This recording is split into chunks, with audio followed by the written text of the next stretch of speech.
إن الحمد لله نحمده ونستعينه ونستغفره ونعوذ بالله من شرور أنفسنا ومن سيئات أعمالنا من يهده الله فلا مضل له ومن يضلل فلا هادي له وأشهد أن لا إله إلا الله وحده لا شريك له وأشهد أن محمدا عبده ورسوله أما بعد. Then to continue with the book of Shaykh al-Islam Muhammad ibn Abdul Wahhab رحمه, شروط الصلاة وأركانها وواجباتها, the conditions of the prayer and its pillars and its obligations.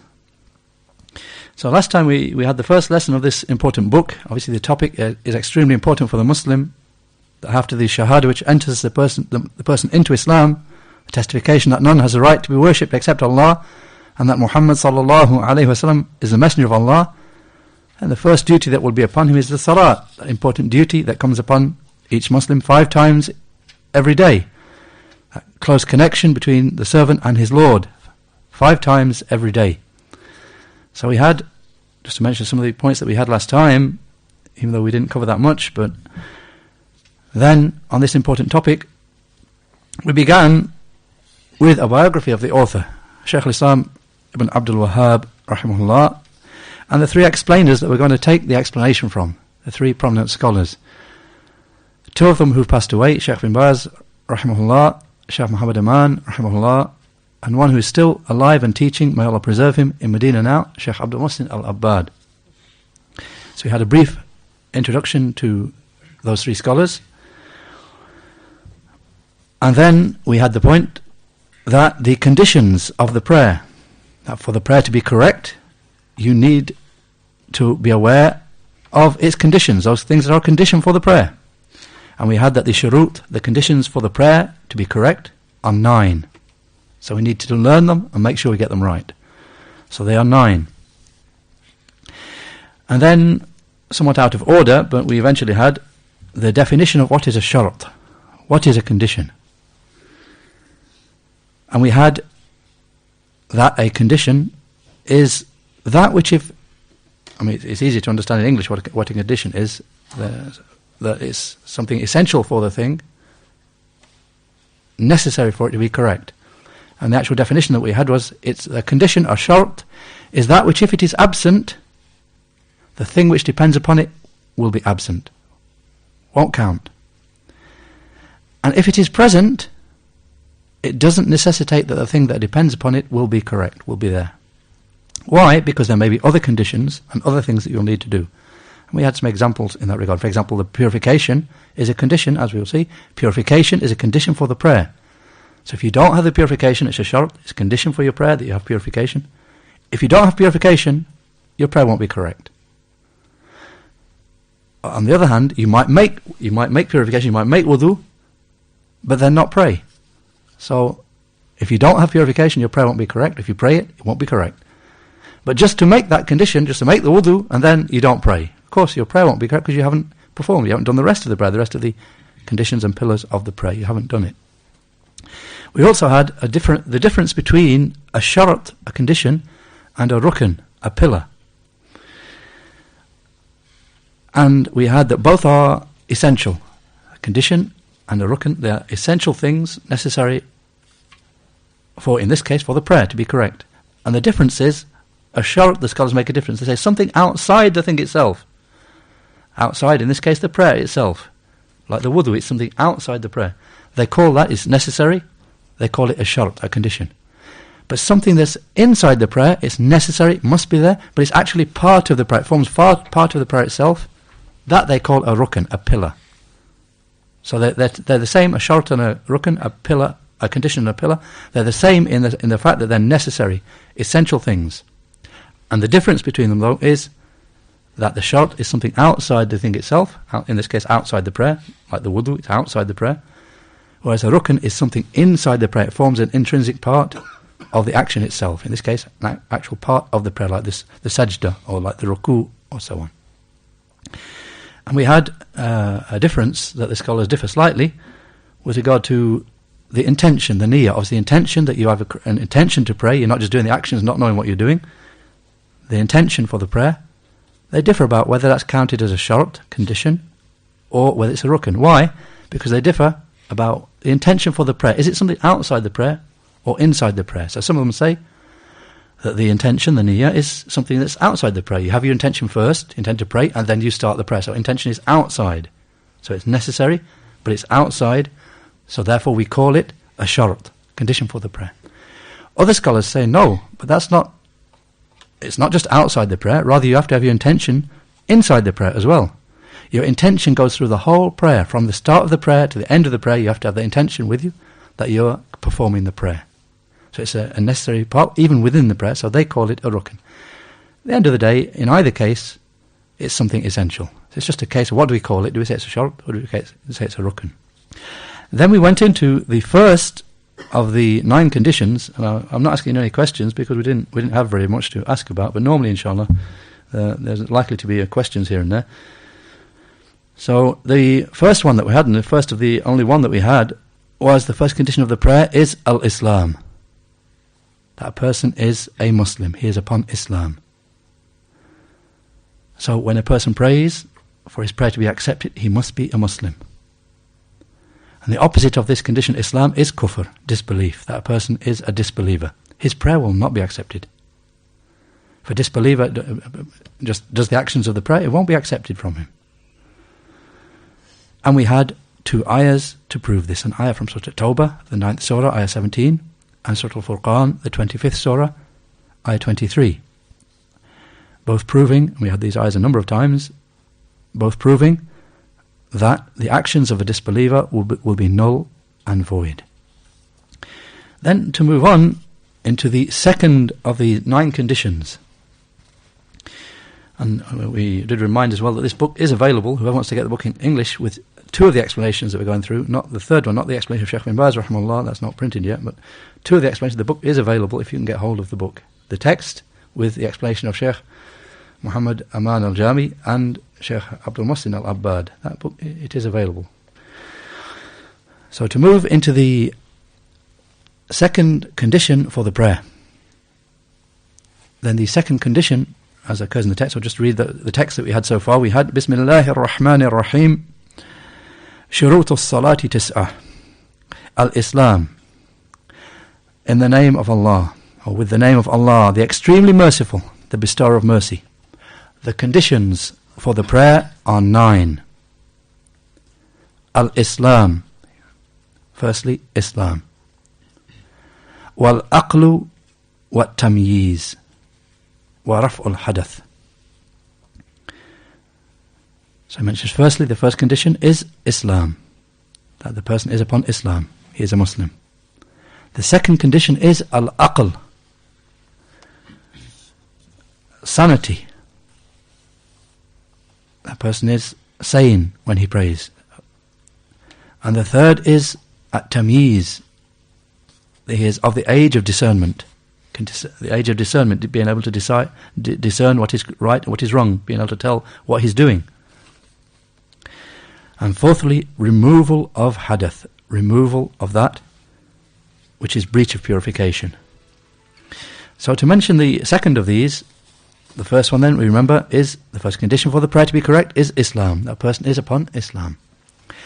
So the second condition, ash-shart al-thani, al-aqlu. وضده الجنون والمجنون مرفوع عنه القلم حتى يفيق.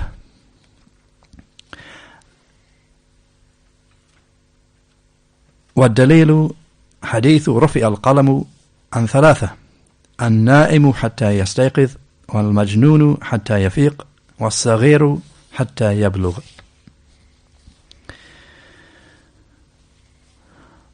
The second condition is al-aql, sanity. And its opposite is insanity. And the insane person, the pen is raised from him until he recovers his sanity.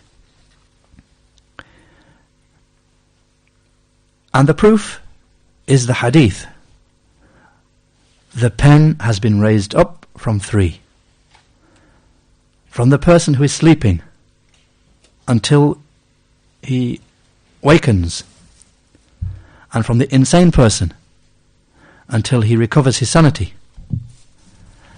and from the child until he reaches puberty.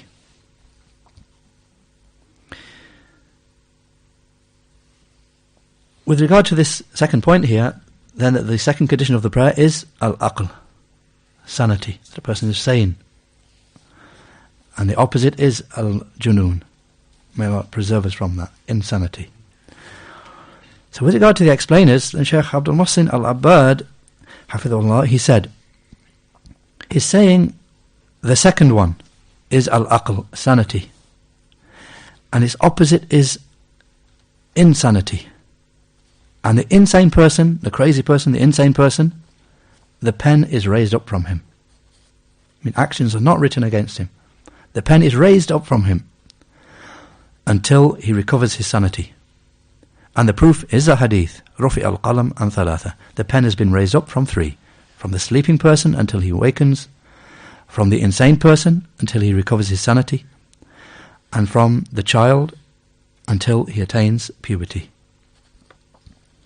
Shaykh Abdul Muhsin said, so the person who is praying salah, in his prayer he must be aware, must have awareness of what he's doing, must be aware and sane, not having lost his mental faculties on account of insanity or on account of being intoxicated. A drunk person, he's drunk, he's out of his mind, doesn't know what he's doing. So a person who's praying, he should not be one who has lost his mental faculties through either being insane or intoxicated, drunk. Because the person who is intoxicated, the pen is raised up from him and he is not bound by Islamic duties. And the intoxicated person, the person who's drunk, he has caused himself to lose his mental faculties. He's the one who's done it. The insane person, that's been raised up from him. But the drunk person, he's made himself drunk. He's made himself lose his mental faculties. And therefore he's caused to be like the crazy people, like the insane people.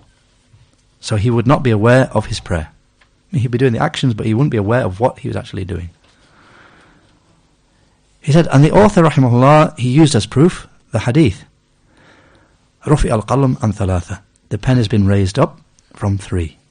And it is a sahih hadith. Reported by Abu Dawūd as hadith 4398, and An-Nasa'i as hadith 3432, and Ibn Majah as a hadith of 2041. From a hadith of Aisha radiyallahu anha. And you can refer to Irwa al-Ghalil of Shaykh al-Albani, hadith number 297 there. And Shaykh al-Albani there, he declared this hadith sahih. As for the explanation of Shaykh Abdul Aziz ibn Baz, rahimahullah, he said, with regard to the second condition here, the second condition is al-aql, intellect. That the person has sanity, intellect, sanity rather. He's not insane, he's sane, he has his sanity. Such that he's able to distinguish that which will harm him from that which will benefit him, and between that which is good and that which is bad, that which is evil. But as for if he is majnoon, is crazy, insane, or mentally impaired, then he cannot distinguish, so there will be no prayer for him. In other words, he's not accountable for the prayer, it's not upon him. Because of his saying, sallallahu alayhi wasallam, رُفِعَ الْقَلَمْ عَنْ ثَلَاثَةٍ. The pen has been raised up from three.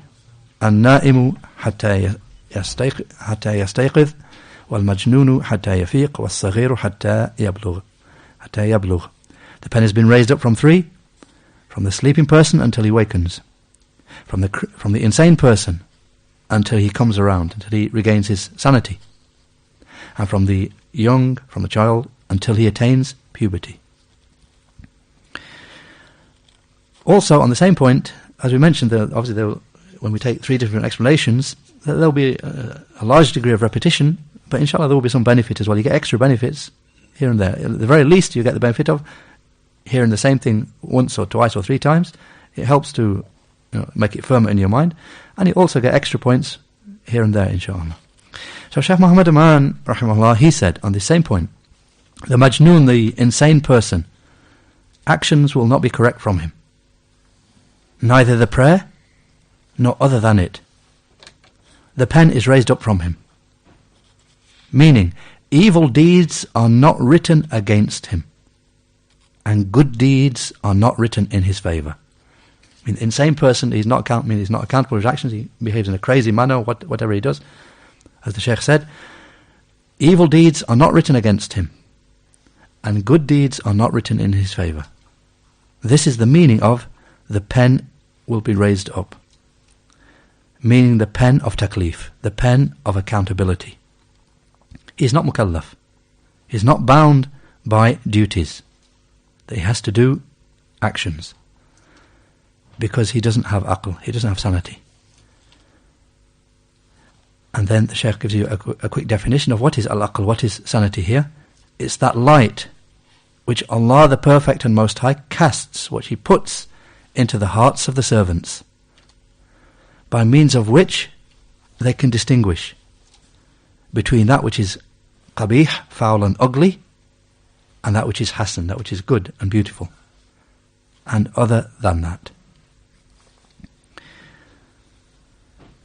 As for the hadith that the author rahimahullah quotes as evidence here, the hadith of the 3, of course we need to memorize if we haven't already memorized the hadith, رفع القلم عن ثلاثة, to the end of the hadith, that the pen has been raised up from 3, النائم حتى يستيقظ, from the sleeping person until he wakens. Then Shaykh Muhammad Amīn rahimahullah, he brings a point here. He said, the sleeping person, whilst he is asleep, he is ma'dhur, he is excused, and therefore sleep is counted as an udhr, as a valid excuse for the excuses for the prayer, meaning for the excuses of missing the prayer. But when he wakes up, then he should pray ada'an. Whenever he wakes up, he has to pray there and then, and that will be ada, carrying out the prayer in its correct time, in the correct saying. It will not be qadha, making up a prayer after its time. So Shaykh Muhammad Amīn rahimahullah is indicating there's a slight difference amongst the people of knowledge here. The person who's sleeping, okay, he's excused until he wakes up, but now when he wakes up, say the prayer time's gone. Say it's Fajr, he sleeps through Fajr, the sun rises, the sun's risen, now he's got to pray. The sun's in the sky, he's got to pray Fajr. So there's a slight difference amongst the scholars. Do we say that he's praying, he's making up the prayer that he missed? He missed it its time, he's making it up now after its time? Or do we say, no, for him, this is its time now. He's just woken up, made wudu, that is the time for him. And Shaykh Muhammad Amīn is indicating the correct from these two sayings is that we say it's ada, is carrying for him. Anybody else, you've got to pray before the sun rises. But for this person who was asleep in that time, then it's ada, it's counted, that is the time. When you wake up, that is the time for the prayer for him. He's praying it is correct. He's not making up something that was missed in its time. No. And then he gives the evidence for that. He said, he quotes the hadith, Man nasiya salatan aw nama anha falyusalliha idha dhakaraha. The saying of Allah's Messenger sallallahu alaihi wasallam, whoever forgets a prayer or sleeps through it, then let him pray it when he remembers it. The hadith reported by Muslim, hadith number 684, from a hadith of Anas radiyallahu anhu.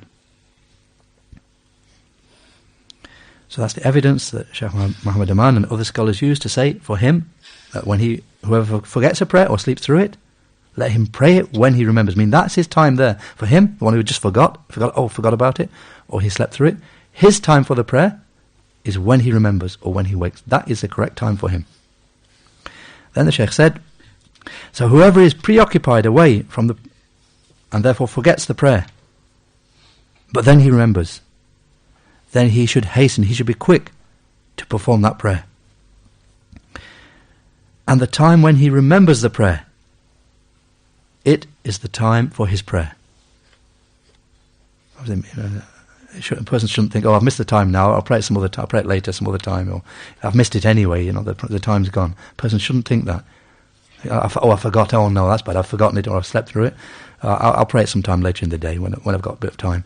The Shaykh is saying, no, when he remembers that, or when he awakens, that is his time now. He's got to pray it there, and then that will be the time for it. As he said, the time when he remembers the prayer is the time of his prayer.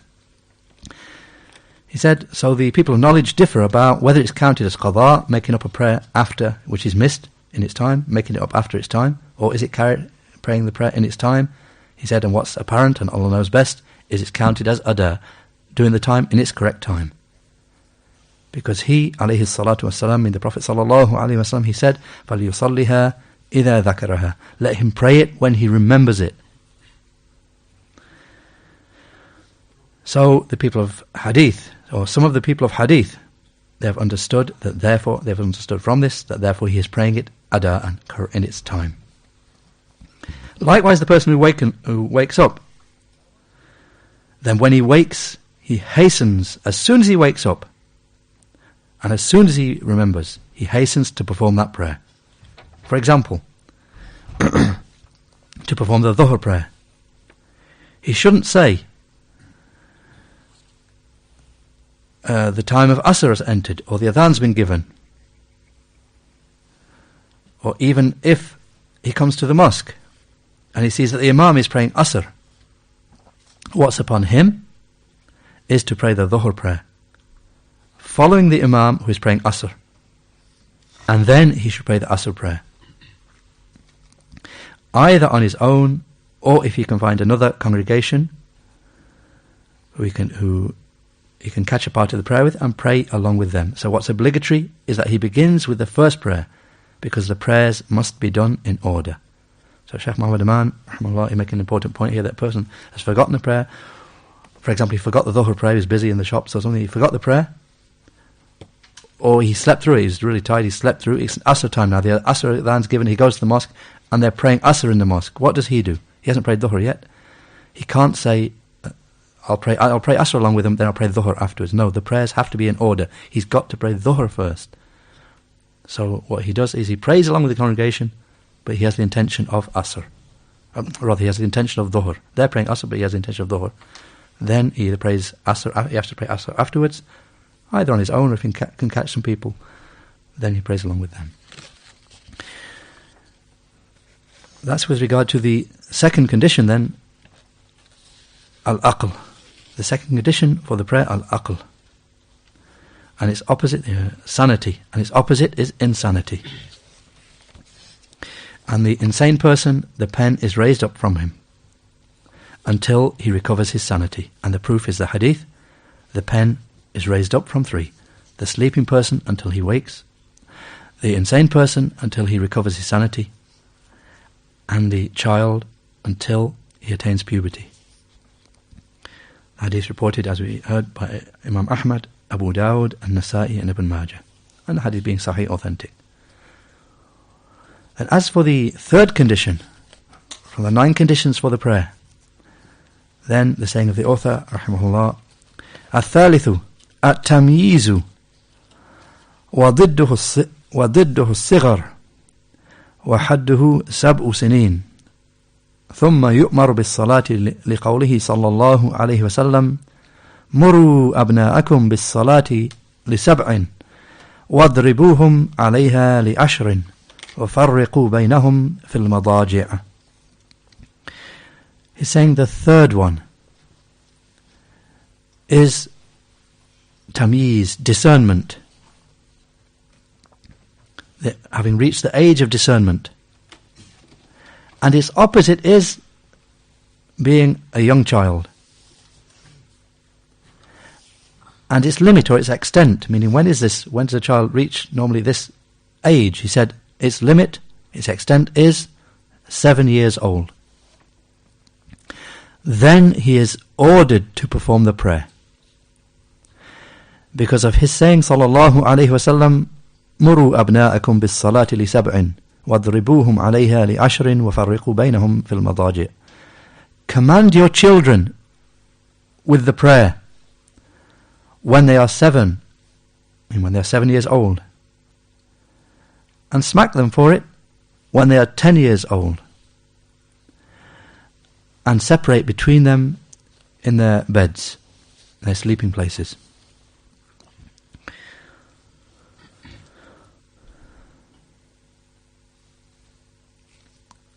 With regard to this point, the third condition then for the prayer at tamyiz, having being of age of discernment, being of the age of discernment, as the Imam said, meaning the age of 7.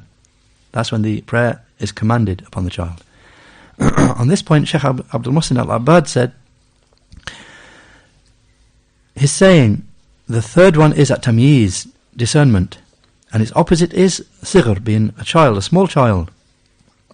And its limit, when does this discernment come about? At the age of 7 years.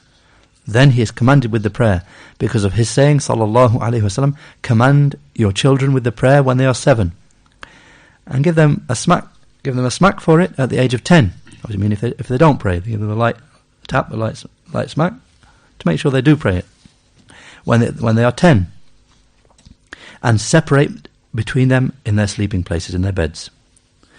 He said, when the child reaches the age of tamyiz, the age of discernment, which is 7 years, then he is commanded with the prayer. And it is not in a manner of obligation. I mean, he's not commanded because it's obligatory upon him like it's an obligatory upon an adult. No. It's not commanded as an obligation upon him. Because the wujub, the obligation, only comes about at bulugh, when he reaches puberty. Then it's obligatory upon him. Rather, his being commanded with the prayer at this age is in order that he becomes accustomed, becomes used to praying the prayer and performing it in the correct legislated manner. You command him to pray so he gets used to the prayer. And then when he reaches the age of 10 years, the commanding him with it becomes further emphasized, and he is reprimanded with smacking, which will not injure, not severe, hard hitting, just a light smack to make him aware. If he's leaving, still you commanded to pray and he still doesn't, then just lightly discipline him. Of course, not injuring him. Because of his saying, sallallahu alaihi wasallam, command your children with the prayer at the age of 7. And it is a hadith which is sahih, reported by Ahmad and Abu Dawud as hadith number 495, from a hadith of Abdullah ibn Amr ibn al-As radiyallahu anhuma, reported by Abu Dawud, also as a hadith 494, as a hadith of Sabra ibn Ma'bad al-Juhani radiyallahu an, and referred to Irwa al-Ghalil of Shaykh al-Albani, hadith number 247. And Shaykh al-Albani at that place, he said the hadith is Hasan Sahih. And there's a side point there we see, obviously Shaykh Abdul Muhsin al-Abbad is a prominent scholar of hadith in his own right, Shaykh Abdul Muhsin al-Abbad. So he's a prominent scholar in general, and a prominent scholar of hadith in particular himself. And yet but he doesn't stop him from referring to one who was a greater scholar in that field even, Shaykh al-Albani. So he refers from his humility and the like, and reference to the people of even greater knowledge in that field, Shaykh al-Albani. So he refers you to the work of Shaykh al-Albani, rahimahullah. On this same point, Shaykh Abdul Aziz ibn Baz, rahimahullah, then he said, the third condition is at tamyiz, discernment. He's reached the age of discernment. And its opposite is sighr. He's too young. He's a young child. And the limit for this will be 7 years. Then he's commanded with the prayer, because of his saying, sallallahu alaihi wasallam, command your children with the prayer when they are 7, and smack them for it when they are 10. And his saying, sallallahu alaihi wasallam, in the hadith, as-saghiru hatta yablugh, the child until he reaches puberty, meaning the hadith about the pen being raised. Meaning until that he will not be mukallaf, not obligated with duties. He will not be duty bound, meaning that he won't be sinful until he reaches puberty. I mean, that's how we understand both of these points here. The point that the child at the age of 7, he's commanded with the prayer, commanded with it to get him used to it. But if he didn't pray, would he be sinful? And the Shaykh has answered the point. No, he wouldn't be sinful. It's upon us, the parents and the guardians, upon us to command that child so he gets used to it. But the child who didn't pray, he wouldn't be sinful. He's not bound by duty that brings about sin if he leaves it. That happens at the age of puberty. If he left it after reached the age of puberty and then he didn't pray, then he would be sinful, accountable there. The Shaykh said, Shaykh bin Baz, rahimahullah, however, he is commanded with it before this age, before the age of puberty. He's commanded with it as a preparation and a training upon the prayer, so that when he reaches puberty, he's become used to it already, and he's been trained upon it. On the same point, Shaykh Muhammad Amīn, rahimahullah, he said, the child who is beneath the age of 7, he doesn't comprehend. So therefore we have been commanded to order our children with the prayer at the age of 7. Because before that, they will not comprehend. And the limit for that will be 7 years. Then he is commanded with the prayer because of his saying, sallallahu alayhi wasallam, command your children with the prayer at the age of 7, and smack them for it at the age of 10, and separate between them in their beds. The Shaykh said these are Islamic adab, Islamic manners that we should adopt, that we command children with the prayer at the age of 7. And commanding them is not just that you say to him, Salli, pray, leave it at that. Rather, it's necessary, or it's made necessary by the command of the Messenger sallallahu alaihi wasallam, that we command our children with the prayer, that we should teach them the prayer. You don't just say to a kid, you find a kid running around and you say, pray. He doesn't know how to. Shaykh said, no, it necessitates that we teach them the prayer, teach them how to pray. Otherwise, just saying to the child who is playing around at the door, go off to the mosque and pray. But you haven't taught him how to purify himself. You haven't taught him purification. You haven't taught him how to pray. Then you will not have fulfilled your duty. Rather, you will only fulfill your duty, excuse yourself from responsibility, if you have taught him purification, how to purify himself, and then you have said to him, pray. So then you will have complied correctly. But as for the negligence of many people,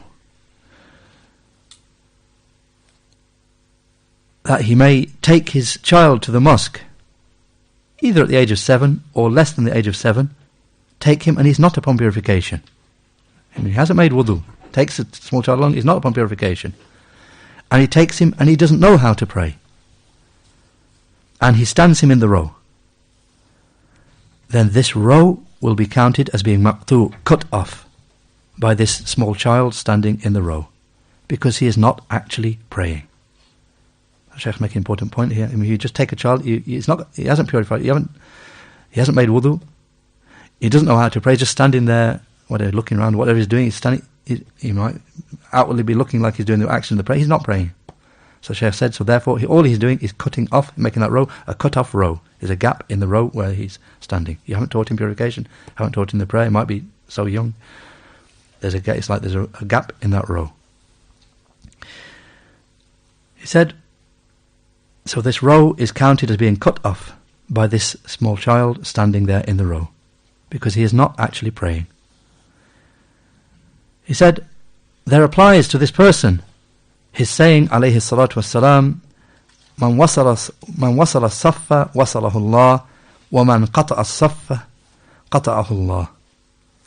He said, the person who does this, this parent or the like, he puts the child like that in the row, no purification, doesn't know how to pray, just standing there. There applies to him the like of the saying of the Prophet sallallahu alaihi wasallam, whoever joins up a row, Allah will join him up, and whoever cuts off a row, Allah will cut him off. As a side point, the hadith been reported by Abu Dawud as hadith number 666, from a hadith of Ibn Umar radiallahu anhuma, and declared sahih, authentic by Shaykh al-Albani. Whoever joins up a row, Allah will join him up, and whoever cuts off a row, Allah will cut him off. So the Shaykh said, so you take along a child who does not know how to pray, and you stand him in the first row, for example, behind the Imam along with you, and the people remain silent just to keep you happy. But he is not praying, and perhaps he's not even upon purification, even upon his body, meaning he might not be upon wudu, his body might not even be clean, might have impurity upon himself, because you have taken him from the front of the house before you have taught him. I mean, who's at fault here? The child, or is it the parent? The parent's at fault. He said, because you've taken him away from the front of the house before you have taught him how to purify himself and how to pray. This action is khata, is something wrong. So what is obligatory is that you teach him in the house how to purify himself and how to pray. And then you teach him how to stand. And that he should not stand in the first row. Rather, he stands where the children stand. If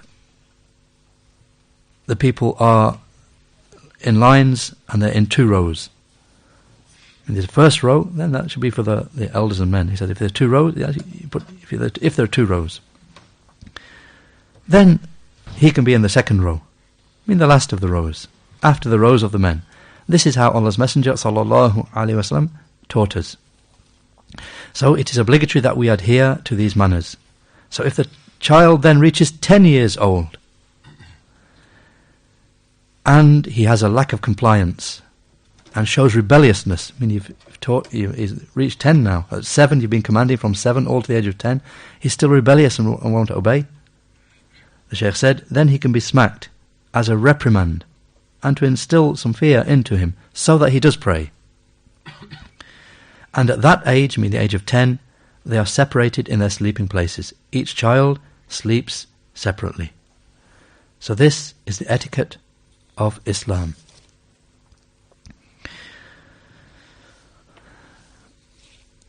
And that's where the discussion of this third condition for the prayer ends. So we have 3 conditions for the prayer so far out of the 9. Firstly, al-Islam, opposite to which is disbelief, kufr. So a person needs to be a Muslim for his prayer to be accepted. Secondly, al-Aql, person has to be a sane person for the prayer to be accepted. Not majnoon, not insane. Or either because he's an insane person, crazy person, or he's been drinking or something and made himself lose his sanity. Or thirdly, and the third condition is tamyiz, that he has discernment. He's reached the age of discernment, he knows what he's doing when he's praying. And these 3 conditions, that's where the explanation of the 3 sheikhs finishes. Just as a side point, these 3 conditions here, the first 3 conditions, then they are a condition for every act of worship. It's not just the prayer that these are conditions for. The rest of the conditions that come afterwards, they're conditions for the prayer. But these 3 are conditions for the prayer, and they're conditions for every act of worship besides it as well. So there occurs in some of the books of fiqh, such as, and this being an extra point here, the book of Sheikh Mansour al-Bahuti al-Hanbali, who died in the year 1046. His book, Kashf al-Qana', he said, with regard to having mentioned these 3 conditions for the prayer, Islam and sanity and the age of discernment, he said, these 3 are a condition for every ibadah, for every act of worship. And therefore they are left out in the book Al-Muqni' and others. I mean, some of the books of fiqh you won't see, when it mentions the conditions of prayer, it doesn't say Islam, and it doesn't say aql, intellect, and sometimes it may not say discernment. Why? Not because those authors think that they're not conditions. They say, but that's for every act of worship, that's automatic, that's for every act of worship, so we don't need to mention them here. But here, as we see in the book here, the author does mention them. So the point being that these are necessary for every act of worship. He said, except for tamyiz, the age of discernment with regard to hajj, because that hajj will be correct from a person who is not of the age of discernment.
Then we'll close and finish on just one further final side point on the same point.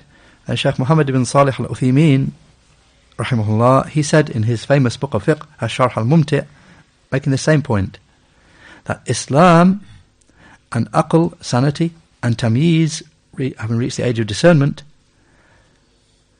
he said these three were not mentioned by the author, I mean the author of the book that the Shaykh's explaining, Zad al-Mustaqni'. They were not mentioned by the author because these three conditions are well known.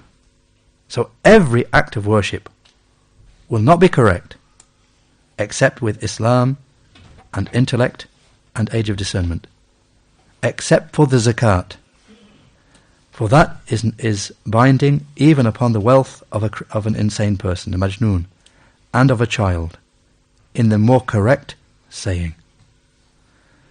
And in a footnote they mention, and likewise the Hajj is correct from a small child. So again, Shaykh Uthaymeen, he makes the point that every act of worship has those three conditions, not just the prayer, every act of worship, Islam, intellect, and age of discernment, except, one exception, zakat. If there's an insane person who has wealth, or a child who has wealth, and the scholars differ, is there zakat upon that? The correct saying, as Shaykh Uthaymeen said, is the wealth is taken by those in authority over that insane person or in charge of that child. The wealth, the zakat is taken from that wealth and paid. And likewise, Hajj, if a small child performs Hajj, then that is correct. Walhamdulillah, and that's the end of the third condition. Walhamdulillah, wa sallallahu ala Muhammad wa subhanaka Allahumma wa bihamdika ashhadu an la ilaha illa ant astaghfiruka wa atubu ilayk.